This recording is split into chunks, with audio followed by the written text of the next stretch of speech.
Well, your relationship and mine just got better because we are making a date with Let's Play Cupid right here on Najari TV. If you have not subscribed to Najari TV, please, you are missing a lot. I want you to be the first to get a notification when I post a video. And therefore, please subscribe right now or at the end of the video. There is something that is breaking your relationship, and that is the lack of communication. And that is why you and I are having this lovely conversation. When we talk about communication, we think about the non-verbal and the verbal. So I don't like something you're doing and I express my displeasure by going silent, by frowning. I'm angry. I don't talk, I just frown. I'm showing you care by rubbing your back and, the back of your hand, giving you a tight hug and all of that. You want sexual intimacy, you're rolling your eyes and you're making some gestures, you're not talking. The argument is that a lot of people understand these nonverbal codes. But what if your partner does not?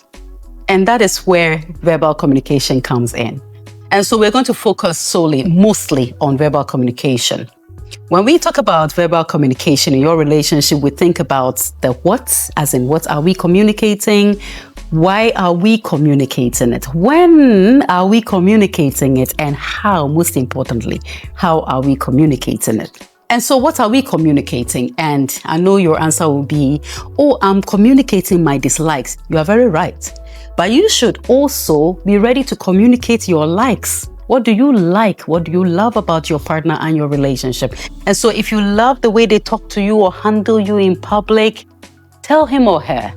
If you love their food, how they cook, tell him or her. If you love how they treat you in bed, tell them. If you love how they take care of the children, how they take care of the home, how they provide, tell them. You know why? So we are coming to the why. Because when you tell them what you like, one, you are likely to get more. And two, most importantly, when your partner feels appreciated, it is healing. It does a lot of good to your relationship. And now to what you don't like. We are communicating what you don't like. Now, what is breaking our relationships is the fact that you don't like what is going on and you are not saying it. Okay, so give and take, you wake up and suddenly you are silent and then your spouse asks, what's wrong? And you say, oh, nothing, nothing.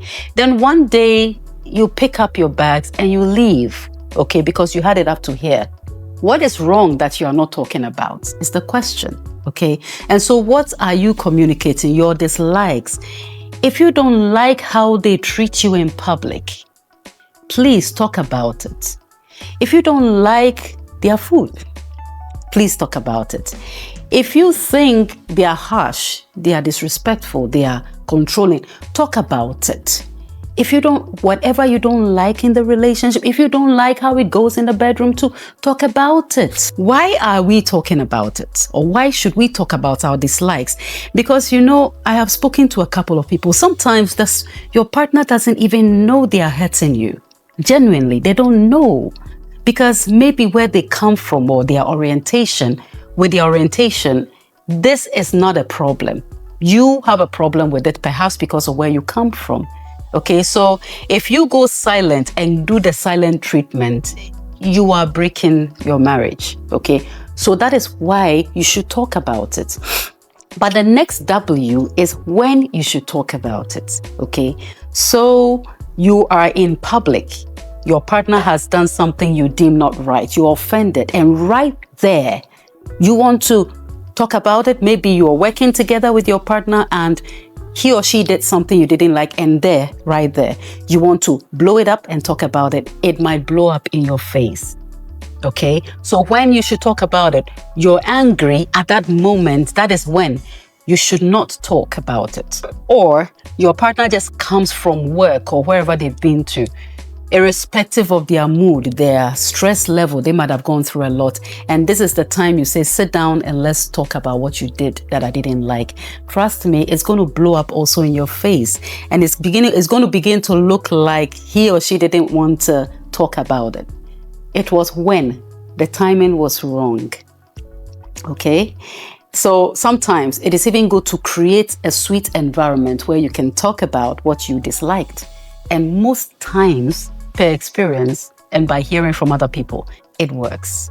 Now, let's talk about the H, the big H, how you talk about your dislikes. Of course, we will not talk about how you talk about the things you like because it's obvious, right? But there's things we don't like. Sometimes we are right, but how we communicate them can blow the whole thing in our faces, okay? I say once again that if you are angry about what has just happened, you want to hold yourself, you don't talk about it, because what is going to come out of your mouth is going to be harsh. It will be harsh.